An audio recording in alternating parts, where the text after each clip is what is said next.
My name is Ella Monroe, and today my own son watched me become a joke.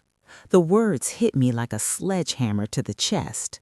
My father-in-law left us 7 houses in Miami Beach. My former daughter-in-law, Kinsley, said it like she'd won the lottery. She held up the deed papers like a trophy, her designer dress probably costing more than my monthly rent. The whole room, cousins I barely remembered, relatives who'd crawled out of the woodwork the minute my ex-husband James died, they all clapped for her. They cheered, and I sat there in a leather chair, my weathered hands folded in my lap, getting what everyone thought was the consolation prize, an old warehouse in Mississippi. They pitied me. They laughed. Even my son, Dean, wouldn't look me in the eye. He was 40 years old, sitting there in his expensive suit, carved from pure embarrassment. His wife was doing a victory dance with our family's future, and he was letting her. I felt the heat of humiliation crawl up my neck. But here's the thing they didn't know. Here's what my ex-husband James understood that none of them did. That warehouse, it wasn't a punishment. It was a secret. And the secret was worth more than all 7 of their Miami mansions combined. This is a story about betrayal, about family, and about the moment you realize the people who love you most might let you fall just so you can learn how to fly. Before we begin, drop a comment below with your country and what time it is right now where you're watching, whether it's sunrise in Nairobi, midnight in Australia, afternoon in Canada, or evening in France. I want to know. Don't forget to like and subscribe. Don't just sit back. Tell me where in the world you are. Now, let's dive into the story. Let me set the scene. A law office in Memphis, mahogany table, fancy leather chairs. The air smelled like old books and new money. Kinsley's voice was a bell ringing through the room. She was 35 and moved through the world like she'd never been told no. 7 waterfront properties, she said, holding up her phone to take a selfie with the deeds. Pool access, yacht slips. Can you even believe it? More applause, more congratulations for the woman who'd spent the last 4 years treating me like an inconvenient guest at every holiday. The lawyer, Mr. Henderson, cleared his throat. "Mrs. Monroe, if we could proceed with the rest of the will." He meant me, Ella, the first Mrs. Monroe. Kinsley gave me a smile that looked sweet but felt like a knife. "Oh, I'm sorry, Ella. I didn't mean to get so excited about our inheritance. I know this must be difficult for you." Difficult? Watching your ex-husband's family celebrate your apparent poverty wasn't difficult. It was a public execution. I looked at Dean, my boy. His dark hair was just like his father's. He was staring at his hands. "Dean," I said, my voice cut through the noise, "you're awfully quiet." He finally looked up, and what I saw broke my heart. It wasn't grief for his dad. It wasn't concern for me. It was shame. Shame that his mother got the short straw. "Mom, he started, then stopped. He glanced at Kinsley. He was looking to her for permission to speak. "Dean's just overwhelmed," Kinsley answered for him, sliding back into her chair like she owned it. 7 properties is a lot to manage. We'll need a property management company, maybe a yacht to travel between them. Uncle Robert, who'd borrowed money from James for 30 years and never paid it back, laughed like it was the funniest thing he'd ever heard. Then Kinsley turned that knife smile back to me. "Ella, you're welcome to come visit us naturally. I know the warehouse isn't much, but maybe you could turn it into something useful, like a workshop. You are always so practical." Practical. That was the word she used when she meant poor, when she meant beneath her, when she meant someone who fixed things instead of just throwing money at new ones. I felt my face go calm. A stillness came over me. I reached into my worn leather purse, the one I'd carried for 15 years because it was well made and did its job. I pulled out my envelope, the deed to a 40,000 square foot warehouse in Yazoo City, Mississippi. the building where James and I had spent countless weekends back when we were still married. "A warehouse," Cousin Martha said with fake pity. "Well, Ella, at least you'll have somewhere to store things." That's when I stood up. My knees ached. I'd been sitting for 2 hours. The room got dead quiet. They all watched me with the kind of look people give a car crash. "Mr. Henderson," I said to the lawyer, "is there anything else I need to sign?" "No, Mrs. Monroe. Your inheritance is straightforward. The warehouse, the surrounding 40 acres, and all mineral rights are transferred to you, free and clear." Mineral rights. That phrase floated in the air. It sailed right over their heads. Kinsley was already mentally decorating her Miami balconies. She didn't hear it, but I did. I tucked my documents back into my good, strong purse. I looked around the room at all their flushed, excited faces. "Well," I said, "congratulations to everyone. I hope you all enjoy your good fortune." I walked to the door. My hand was on the handle, but then I stopped. I turned back. Dean was looking at me now, finally. His face was a mess of guilt and confusion. "Son," I said, my voice was clear in the quiet room, "you really don't know, do you?" The temperature dropped. I swear it did. Kinsley's smile froze. "Don't know what?" she asked, her voice too high. I looked at my boy, this man I'd raised. I tried to prepare him for a world more complicated than he understood, a world where the most valuable things aren't the shiny ones, where a warehouse in Mississippi could be worth more than 7 mansions in Florida. "Don't know what, Mom?" Dean echoed. I smiled, my first real smile since James's funeral. It wasn't a happy smile. It was the smile of someone who knows a secret. "Nothing, sweetheart," I said softly.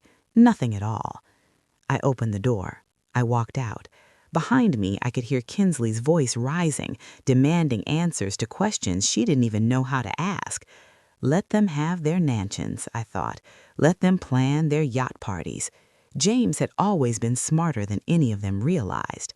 And in 45 minutes, when I was safely back in my modest apartment in Memphis, I would open the sealed letter he'd left for me, the one Mr. Henderson had slipped me along with the deed, the letter that would explain everything, why my ex-husband gave his greedy family exactly what they thought they wanted, and why he gave me, the practical one, exactly what I would actually need. Some gifts are carefully wrapped traps, and some look like trash on the outside but hold treasure deep within. My story starts with public humiliation, but it ends with a revelation that changed my son's life and saved my own. This is how a dead man's last lesson brought my family back from the brink. Stick with me. I drove home in my old Honda Civic, 15 years old, but it ran perfect. I'd always taken care of my things. The drive was a blur of Memphis traffic and churning thoughts. Kinsley's laughter echoed in my head like nails on a chalkboard. 7 houses in Miami Beach. I pulled into Riverside Gardens, my apartment complex. It wasn't fancy, but it was solid, good bones. Miss Patterson from 3B was watering her plants. "How was your day, dear?" she called out. "Eventful," I said. James's will was read today. "Oh my, I hope everything went smoothly." If only she knew. Inside my apartment, I dropped my purse on the table. The silence there wasn't lonely, it was peaceful. It was mine. The envelope was inside my purse. James's handwriting was on the front. Ella. Just my name, in the script I'd known for 32 years. My hands weren't shaking, but my heart was pounding. I made a cup of Earl Grey tea, my tea, since graduate school. I sat in my reading chair by the window. The Memphis skyline glittered. Cities are just big engineering problems, I used to think, problems solved with steel and careful planning. The envelope opened easy. "My dearest Ella," it began, and just like that I could hear his voice, that slight southern accent he never lost. "If you're reading this, then I'm gone and you've just endured what I suspect was a rather unpleasant performance from our family, specifically from Kinsley, who has been practicing her victory speech for months. I almost laughed. Even dead, he saw right through people. Ella, I need you to know this was planned with mathematical precision. This is not revenge. I'm not that petty. This is education, a brutal, expensive education that our son desperately needs. I sipped my tea. My engineer's mind was already turning, calculating. The actual houses in Miami are beautiful, absolutely gorgeous. What Kinsley doesn't know is that I bought them with leveraged financing, specifically to create this moment. Leveraged financing, debt. My mind started running numbers, mortgage payments, property taxes on 7 luxury homes, the numbers Kinsley would discover when the party ended. The warehouse, on the other hand, you remember why I bought it. I did remember. We'd been driving through Mississippi years ago. I'd noticed the limestone bedrock, the slope of the land toward the river. I'd mentioned the geology, just making conversation. James actually listened. I know you, Ella. I know you're sitting there calculating mortgage payments, wondering how Dean will afford 7 mansions. The answer is he can't. Those houses will bankrupt him within 6 months. I set the letter down. My heart was pounding fast. James was always good at surprises. But you, my brilliant ex-wife, are about to discover your warehouse sits on something more valuable than waterfront views. It sits on one of the purest groundwater sources in the Mississippi Delta.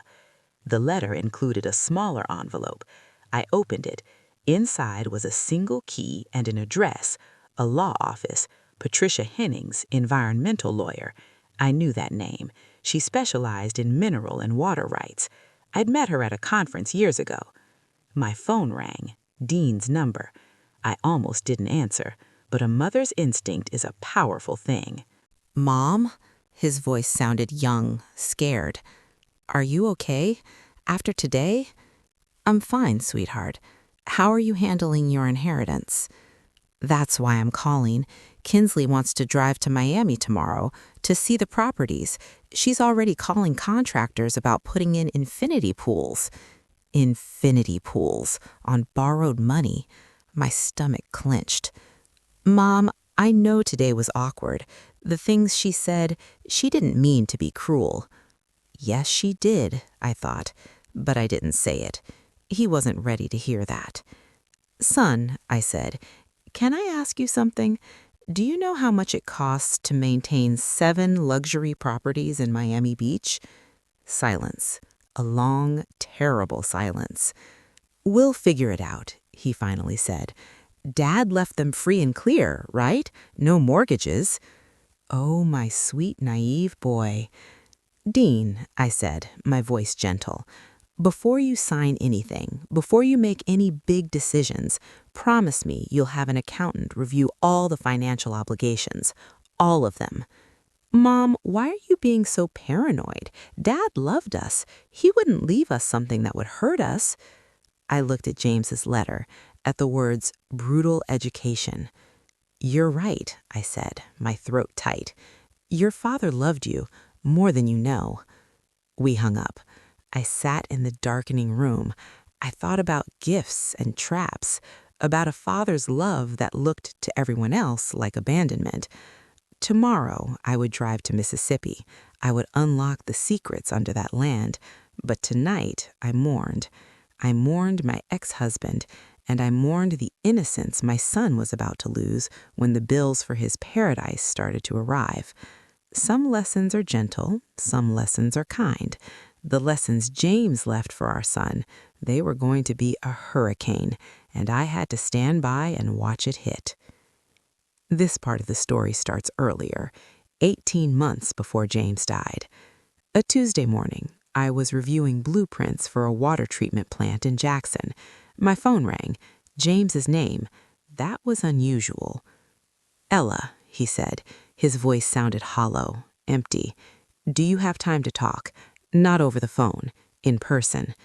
We met at the Magnolia Cafe in Yazoo City, 3 hours from Memphis, a small town place with vinyl booths and strong coffee. When I saw him, I knew it was bad. James always looked put together, immaculate, but that day his shoulders were slumped. He looked diminished. "You look terrible," I said, sliding into the booth, always straight to the point. He tried to smile. It didn't reach his eyes. "Ella, I'm sick." The words hung between us. I saw it then, the weight loss, the tiredness around his eyes. "How sick?"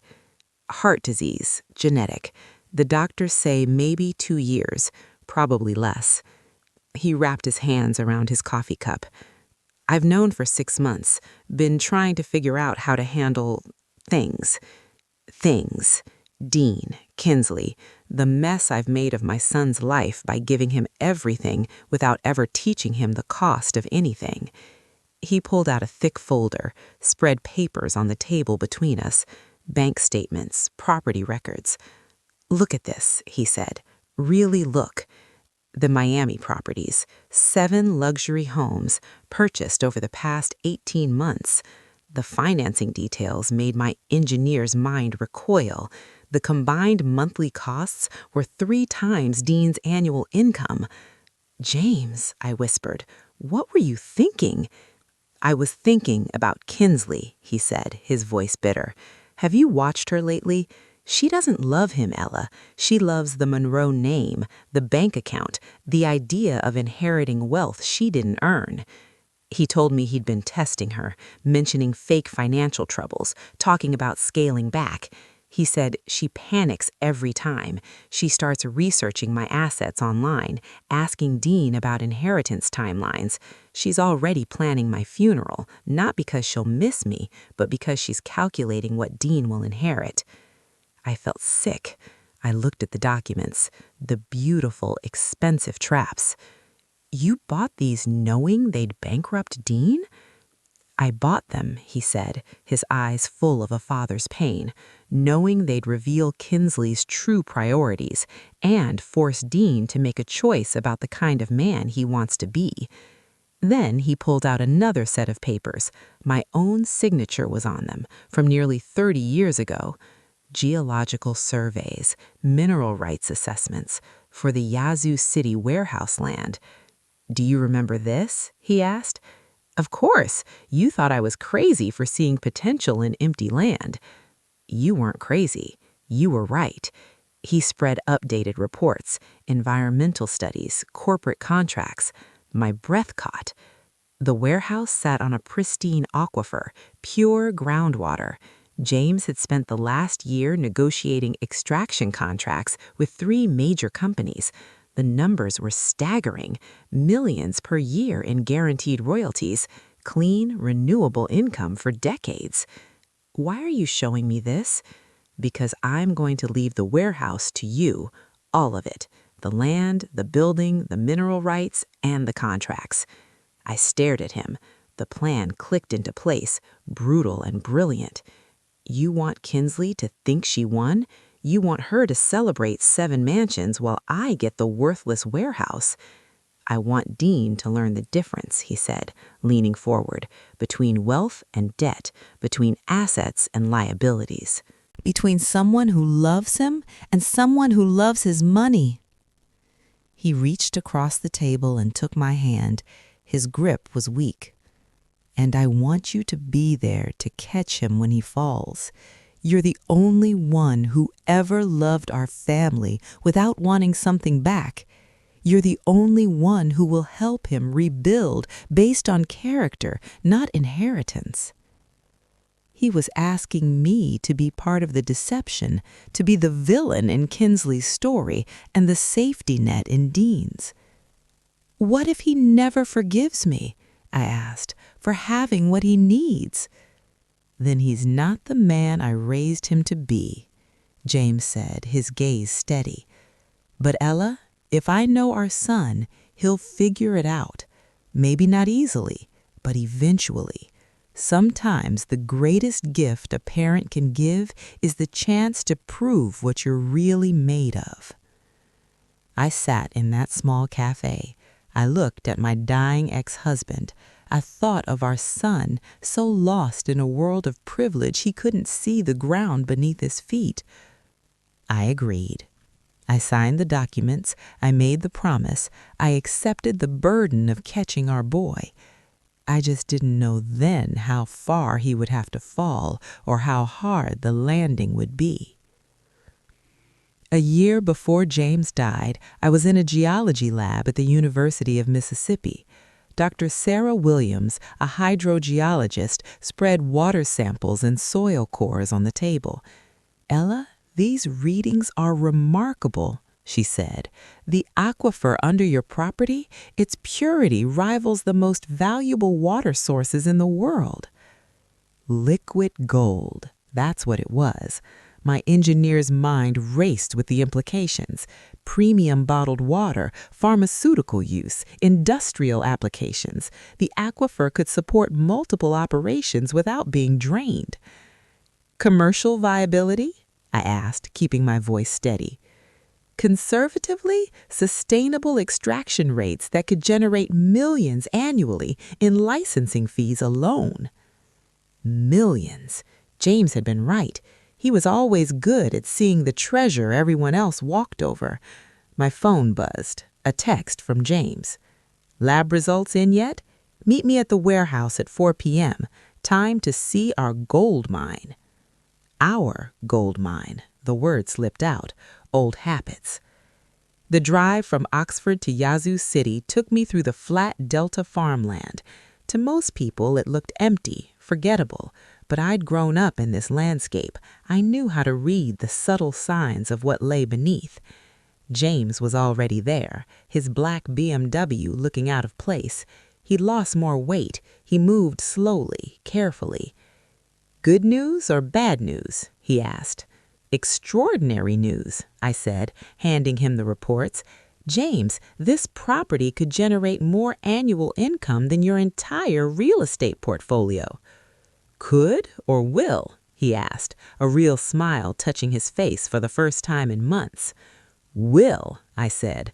"I've already had preliminary talks with corporate water divisions. They're interested." "Show me." We walked the 40 acres together, me explaining the geology, the water flow, the recharge patterns, him asking sharp, smart questions. The warehouse itself was just a big, ugly concrete box, but beneath our feet, that was the future. "The beauty of it is," I said, "it's renewable. Responsible harvesting helps maintain the aquifer. We could generate income for decades." "We," I said it again.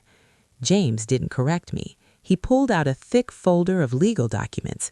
"He needs you to understand what I'm asking," he said.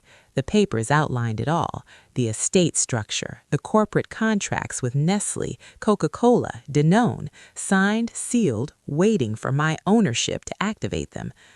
I read the financial projections, guaranteed annual royalties starting at $2.3 million with clauses for automatic increases. "James, this is generational wealth." "It is," he said, "if Dean learns to value sustainable assets over flashy liabilities, if he discovers the difference between earning wealth and inheriting debt." The plan was so clear now, so brutal. The Miami properties were the test. The warehouse was the reward. But Dean couldn't get the reward until he failed the test. "What if the pressure destroys him instead of teaching him?" I asked, my voice quiet. "Then I was wrong about the man I raised him," James said, looking out at the land. "But Ella, if I know our son, he'll figure it out. Maybe not easily, but eventually. Sometimes the greatest gift a parent can give is the chance to prove what you're really made of." Driving home that night, I carried the weight of it all. The secret. The responsibility, the knowledge that in less than a year I would watch my son walk off a cliff, and I would have to wait with a net in my hands until he was almost at the ground before I could catch him. Some inheritances are heavy. They're not just money, they're tests. And James had just made me the teacher, the judge, and the only hope our son had. 3 weeks after the will reading, I was at my kitchen table. I was studying the water rights documents when my phone rang. It was Dean. His voice was strained, panicked. Mom, I need to ask you something, and I need you to be honest. He sounded like he did when he was 12 and broke a window, but this wasn't a baseball. This was his life. What's wrong, sweetheart? How much did you know about Dad's real financial situation? My mind calculated. 3 weeks. Exactly time for the first quarterly property tax bills to arrive for 7 Miami Beach mansions. Dean, what's happened? The bills, Mom. His voice cracked. Property taxes, just for this quarter, for all 7 houses. It's $218,000. He said the number like it was a physical weight. That's more than I make in a year. My heart ached. James's mathematical precision was terrifying. Have you talked to Kinsley about this? Kinsley says not to worry. She says rich people always find ways to handle taxes, that Dad must have had accountants. He gave a bitter laugh. She's hired 3 more interior designers, Mom. She ordered a $40,000 dining room set because we need to live up to the property's potential. He took a shaky breath. And the mortgages, Dad didn't leave them free and clear. There are mortgages on 6 of them. Combined monthly payments, it's $73,000. $73,000 a month, plus the taxes, plus insurance, plus upkeep. Dean, I said, keeping my voice calm, how long can you afford this? 4 months, maybe 5 if I drain my retirement and max every credit card. The desperation was thick now. Mom, I think Dad made a mistake. The lawyers must have screwed up. Oh, my sweet boy, I thought. Your father made exactly the mistakes he meant to make. Have you considered selling some of the properties? I asked. Kinsley won't hear of it. She says selling betrays Dad's vision. She's already planning a 4th of July party, 200 people, an $8,000 ice sculpture. An $8,000 ice sculpture for a party while he drowned in debt? I thought of the safety deposit box key in my jewelry drawer, the contracts that could fix this all today, but I heard James's voice. Let him fall. He needs to understand. Dean, I said, what do you need from me? I need to know if Dad had any backup plans, emergency funds, anything not in the will that could help. The key felt like it was burning in my mind. Son, your father was always careful. If he left you those properties, he believed you could handle them. What if I can't? The vulnerability in his voice shattered me. Dean, I forced steel into my tone, what does Kinsley say when you tell her these concerns? She tells me I'm being negative, that successful people focus on opportunities, not problems, that I need to embrace abundance. Yesterday, she suggested we take out more loans against the houses to fund renovations. More debt on top of the mountain they already had. I closed my eyes. Kinsley wasn't just failing to help, she was shoveling dirt on him while he was in the hole. Dean, I said, I want you to do something. Sit down with Kinsley, have a real talk about selling at least 4 of those houses. Use the money to pay off the others. Create something sustainable. She'll never agree, he said, defeated. Why not? He was quiet. I could hear him realizing the truth. Because she's already told everyone, posted pictures, bragged. Selling them would be admitting we can't afford them. It would be humiliating. And how do you feel about that reasoning? I asked softly. I feel like I'm drowning, Mom. I inherited an anchor, and my wife is telling me to dive deeper. We hung up. I sat in the silence of my apartment. The distance between Memphis and Miami had never felt greater. My son was going under, and the lifeline was in my drawer. But throwing it now would ruin everything James had planned. It would teach Dean nothing. Some lessons have to be lived. Some pain has to be felt. A parent's job isn't always to stop the hurt. Sometimes it's to be there with bandages and a steady hand after the wound is clean. The education had begun. And the first lesson was the price of paradise. it was a lesson Dean was learning one terrifying bill at a time. The confrontation came on a humid Thursday in July. I saw her through my living room window, Kinsley, marching across my apartment parking lot in ridiculous designer heels. Her face was flushed with rage. She was driving a new Maserati. The engine was still running. The doorbell rang, sharp, angry bursts. I opened the door. "Ela, we need to talk," she announced and pushed right past me into my living room. She looked around. Her eyes cataloged my secondhand furniture, my small TV, my books. I saw the dismissal in her face, the judgment. "Kinsley, what can I do for you? You can stop pretending you don't know what's happening." She turned, her makeup not quite hiding the stress.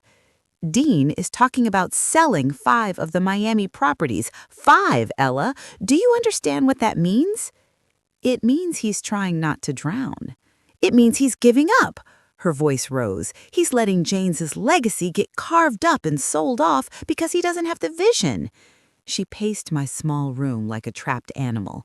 "Those houses are symbols. They're not just properties. They're what the Monroe family stands for." I sat in my old reading chair. I watched her, an engineer studying a structural failure. "Kinsley," I said, calm, "what do you think James's main concern was when he planned his estate?" "Preserving the family wealth, protecting our reputation." "And if those symbols are bankrupting his son?" "They're not bankrupting anyone," she snapped. "Rich people don't go bankrupt from owning houses. They find solutions. They leverage. They think creatively." "How creatively have you thought about generating $73,000 a month just for the mortgages?" She went pale. "How do you know about the mortgage payments?" "Dean told me. He calls his mother when he's scared." "Those are private family matters," she hissed. "He shouldn't be discussing our finances with anyone." She looked at my apartment again. "Even his mother, who got a worthless warehouse while we inherited real assets that require sophisticated management." I almost smiled. "Tell me about these sophisticated strategies." She straightened up, put on her explaining things to simple people face. "We're exploring options, additional financing for renovations to increase rental value, corporate partnerships with luxury rental companies, selling a few at a profit to develop the rest." It sounded like she'd memorized it from a bad investment podcast. "And if those don't work?" I asked. "They will work." She stopped pacing, stared me down. "But Ella, there's something you need to understand. Dean is listening to negative influences, people who don't understand wealth, people who are scared, people like you." She stepped closer. Her voice dropped to a fake concerned whisper. "I know you mean well, but you've never operated at this level. You've never managed multiple properties or dealt with real wealth." "You're right," I nodded. "I've never owned 7 mortgaged mansions that cost more each month than they could ever make." Her face tightened. "You're thinking small. You see monthly bills. I see long-term asset appreciation, lifestyle maximization." She pulled out her phone, showed me pictures, gorgeous rooms, infinity pools, parties on yachts. It looked like a magazine. "This is what success looks like, Ella. This is what James wanted." "It's beautiful," I said honestly. "How much is it costing?" "Investment requires spending money to make money." I stood up, went to my kitchen. I came back with 2 glasses of iced tea and a folder. "Kinsley," I said, "can I show you something?" "What?" I opened the folder. I spread out my papers. Financial projections, debt service calculations, all done with engineering precision. These are the real numbers for your 7 properties, every cost, to maintain them at the level in your photos. She glanced, dismissed it. "Numbers can be manipulated. Successful people focus on possibilities." "Kinsley," I said, slow and clear, "based on Dean's income and your spending, you'll be bankrupt in 4 months if you stop all spending today."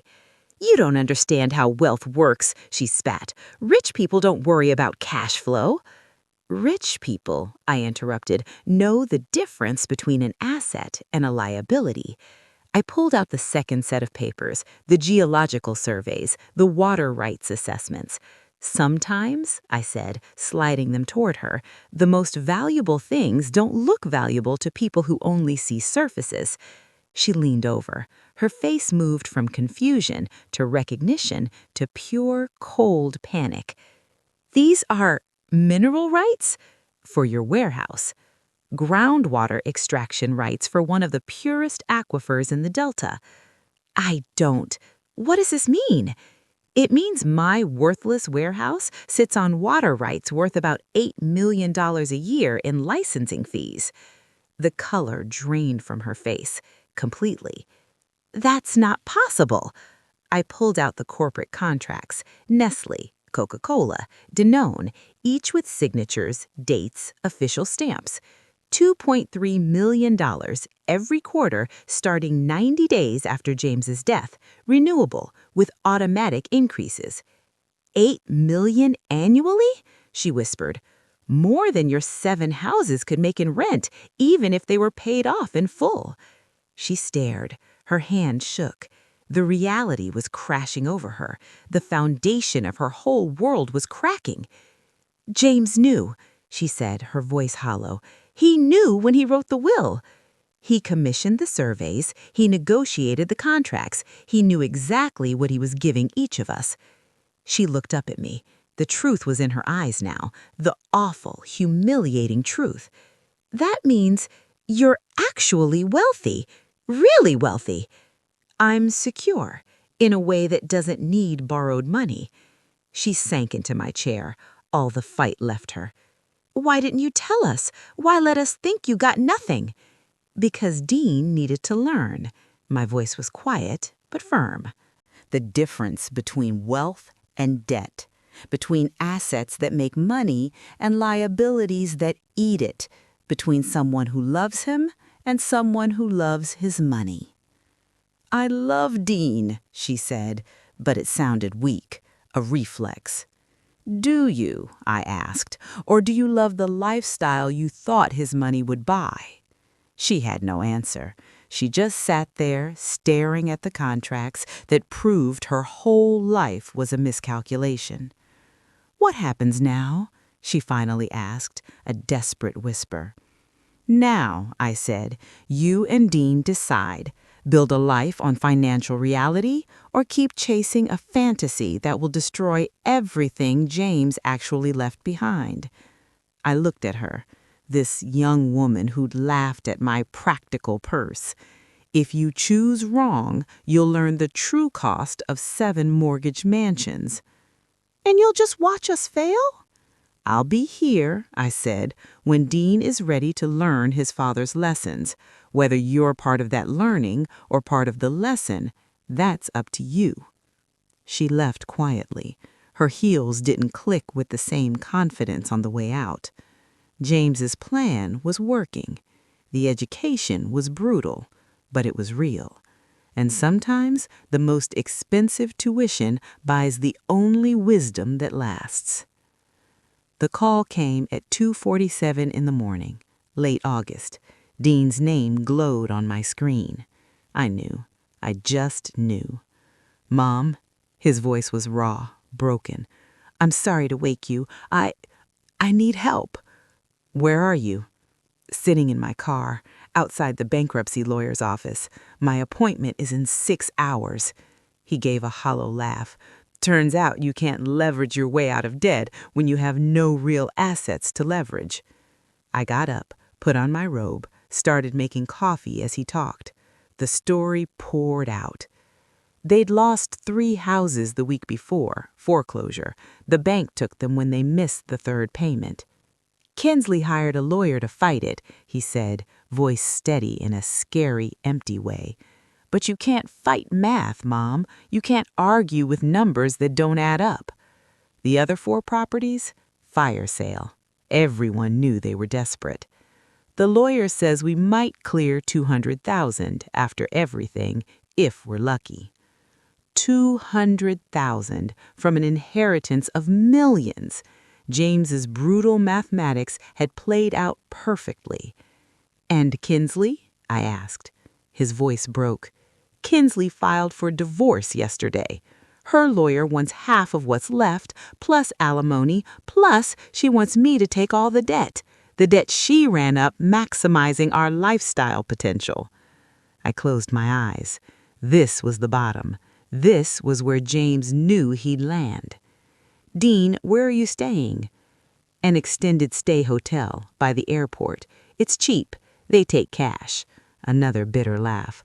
Funny how fast your friends disappear when you can't split the check at fancy restaurants. Son, I said, I'm coming to get you. Mom, no. His voice got stronger, determined. I appreciate it, but I need to handle this myself. I need to rebuild from whatever's left. If I don't learn to stand on my own now, I never will. He took a shaky breath. I've spent 40 years having people solve my problems. Dad with money, Kinsley with decisions, you with advice I was too stupid to take. This is my mess. I need to clean it up. My heart swelled with a painful pride. This was the man. This was who James hoped was in there. Dean, I said softly, what if I told you your father anticipated this? What if he had plans to help you rebuild when you were ready? I'd say Dad was smarter than his son, and that I probably don't deserve it. What if you do deserve it? I said. What if everything that happened was designed to teach you what you needed to learn? Mom, what are you talking about? I thought of the safety deposit box, the warehouse, the secret. I'm talking about coming home, sweetheart, not to Memphis, to Mississippi, to the warehouse everyone thinks is worthless. The warehouse? I don't understand. Pack your car, drive to Yazoo City. There's something I need to show you, something your father left. You won't understand it until you see it. Mom, I can't take charity from you too. It's not charity, Dean. It's education, the final lesson, but you had to earn the right to learn it. We hung up. I sat at my table until sunrise, thinking about the difference between rescue and empowerment, between saving someone and teaching them to save themselves. At 8 a.m., I drove to the First National Bank of Yazoo City. I opened the safety deposit box. Everything was there. The contracts, the surveys, the bottle of champagne James had saved, and one thing more, a deed, transferring half ownership of the warehouse property to Dean, with a note. James hadn't just planned to catch him, he'd planned to give him the tools to build something new, but only after the fall. Dean arrived that evening, a 10-year-old Toyota, everything he owned in the back. He looked older, thinner, worn down, but his posture was different. The illusion was gone. The man underneath was coming through. Dean, he said, looking at the big, ugly concrete building, this place looks the same. Some things don't need to change, I said. They just need to be seen for what they really are. I led him inside, to a conference table I'd set up.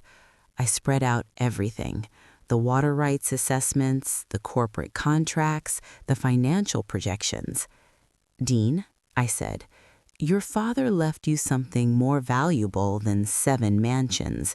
He left you a chance to build real wealth, wealth that renews, wealth based on reality, not debt. I watched his face as he picked up the geological survey, as he read the Nestle contract, as the numbers, the sheer scale of it sank in. His hand shook. He looked at me, eyes wide with awe and grief. He knew, Dean whispered. He knew I'd lose everything in Miami. He knew Kinsley would leave. He knew I'd end up here, broke, and finally ready to listen. He knew you needed to learn the difference, I said, my voice thick, between wealth and debt, between someone who loves you and someone who loves your money, between building something that lasts and buying something that impresses. Dean looked around the vast, empty warehouse, then down at the papers, the proof of what lay beneath. And he knew you'd be here, he said softly, to catch me. We're going to catch each other, sweetheart, I said, putting a hand on his arm. Partners, in something your father built, but that we'll develop, based on character, not inheritance. That night we opened James's champagne. We toasted in that dusty warehouse to new beginnings, to hard lessons, to a father's difficult love. Some educations cost you everything you have, but they give you back the person you were meant to be. The next 6 months were a blur of work. We activated the corporate contracts. The first quarterly payment hit our new business account, $2.3 million. It was a number on a screen, but it meant security. It meant freedom of a different kind. Dean changed. He dove into the work. He learned about aquifer management, sustainable extraction, environmental regulations. He wasn't spending money, he was learning how to steward it. We renovated part of the warehouse into a simple office. No marble, no chandeliers, functional desks, good chairs, a big map of the aquifer on the wall. Dean moved into a small apartment above the office. He lived simply, he earned calluses, he asked questions, he listened. One day he was reviewing reports. Nestle wants to expand extraction by 40%, he said. That would bump our fees to over $3 million a quarter within 18 months. What do you think? I felt a surge of pride. He wasn't just seeing dollar signs. We need to study the environmental impact first, I said. Sustainable only works if it stays sustainable. He nodded immediately. Right. The long-term stability is more important than the short-term profit. He got it. The core lesson, substance over flash. James would have wept with pride. But the past wasn't done with us. 2 years later, we were on the porch of the transformed warehouse. Now it was the Delta Technical Training Institute. We just had a graduation. 23 young people with certificates in sustainable farming, water management, solar energy. Real skills for real futures. The joy in that yard was tangible, earned. Dean smiled, watching them. Maya Johnson got the job with the Agricultural Service, $48,000 a year, benefits. She's staying in Mississippi. This was his pride now, not what he owned, but what he helped build. Then his face grew serious. He pulled an envelope from his pocket. The return address was a women's correctional facility in Georgia. Kinsley's name. My heart stuttered. What happened? I asked. Wire fraud, Dean said flat. She scammed 3 elderly investors, fake real estate scheme. She got 18 months, full restitution. I thought of the woman dancing in empty mansions, the one who valued the appearance of wealth above all. What does she want? I asked. To apologize, and if we'd consider her for our new program, the re-entry program for former inmates. We just started it. Job training, transitional support, a hand up, not a hand out. Dean looked out at our students, our gardens, our workshop. Do you want to hire her? I asked. He wants to do what's right, he said. Not what feels good, what's actually right. He handed me the letter. Her handwriting was different, smaller, careful. Dean, I know I have no right to ask, but I'm hoping for a chance to earn forgiveness. I've had 2 years to think. I understand now I wasn't married to you. I was married to an idea. I treated your mother like an obstacle.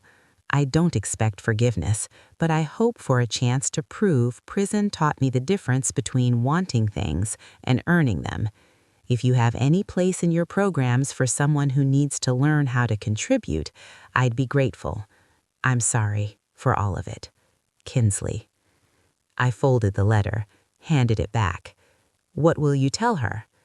That she can apply, like everyone else. Her past won't disqualify her, but it won't give her special treatment. If she's accepted, she starts at the bottom. She gets ahead by effort and contribution, not by history. He met my eyes. If she succeeds, she proves people can change. If she fails, she proves she only wanted to look reformed. It was fair. It was just. It was mature. My son was gone. A wise, grounded man stood in his place. Later, we walked the property. The institute hummed. The business incubator had launched 17 small companies. Other towns were asking about our model. "Dean," I asked, "do you ever regret losing the Miami houses?" "Every day," he said instantly. "I regret the embarrassment, the failure, the public humiliation." He stopped, looked at the thriving community around us. "But I don't regret the lesson. I don't regret finding out what I could build when I stopped trying to hold on to what someone else built for me." He put an arm around my shoulders. "I don't regret discovering that Dad loved me enough to let me fail his legacy so I could succeed at creating my own." The sunset over the Delta was breathtaking, gold and purple over the flat, fertile land, the land that held our future. James's plan had been a safety net, but not the kind that stops you from falling, the kind that lets you hit the ground, get the wind knocked out of you, and then helps you back up, teaches you how to climb. The net wasn't the money, it was the love, the stubborn, difficult, clear-eyed love of a father who saw his son's potential, even buried under privilege, and the steady, waiting love of a mother who had to trust the process. Dean learned. He learned that money you haven't earned is a weight, that respect comes from contribution, that real security is built, not inherited. And I learned that sometimes the most loving thing you can do is not catch someone. It's to be there with clean bandages and a steady hand after they've scraped their knees learning to walk on their own. One evening on that same porch, Dean turned to me.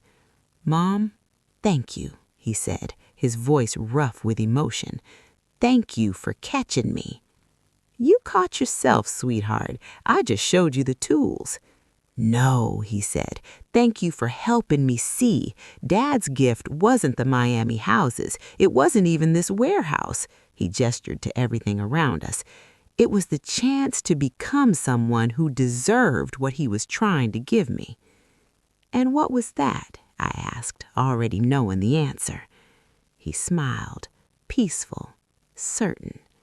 "The satisfaction of building something that matters, the security of knowing it's real, and the wisdom to understand real wealth isn't what you inherit, it's what you do with the chances you get to prove who you really are." That was it. That was the lesson, the multi-million-dollar, 7-mansion heartbreak price of that lesson. And it was worth it. Today, the Delta Technical Training Institute is thriving. We've helped hundreds of families stay in Mississippi with good jobs. We've protected the aquifer for generations. Dean runs it all with a humble, fierce dedication. Kinsley did apply to the re-entry program. She wasn't accepted the first time. She's working a job in Atlanta. She's paying her restitution. Dean says she sends a card at Christmas. Just her name, no asks. Maybe she's learning, maybe not. That's her journey now. Dean and I are partners, in business, in life. We talk about the future, about legacy. Our legacy isn't a portfolio. It's a community center. It's a skilled workforce. It's clean water. It's substance. So that's my story. It started with words that broke my heart in a lawyer's office. 7 houses in Miami Beach. It ends with different words. Words my son said to me on a porch in Mississippi, watching the sunset. Pride comes from what you build after everything falls apart, and you choose to rebuild with your own hands, your own character, and your own understanding of what actually matters. James's final gift wasn't in his will. It was in the crash. It was in the failure. It was in the painful, necessary space between losing everything you thought defined you and discovering what truly does. He gave Dean the gift of himself, the capable, resilient, good man he is today. And he gave me the gift of watching my son become that man. Some gifts don't come in envelopes. They come in earthquakes, and what you build on the cleared ground afterward is stronger than anything that stood there before. If you're listening to this and you're facing a crash of your own, financial, personal, heartbreak, remember this: the bottom isn't the end, it's the foundation. What you build there with your own two hands and your own tired heart will be yours, truly yours, and that is the only wealth that ever really lasts. Come join our little family. Subscribe so you don't miss the next pot of tea. Like and comment, and I'll teach you how to spot a liar before they hurt you.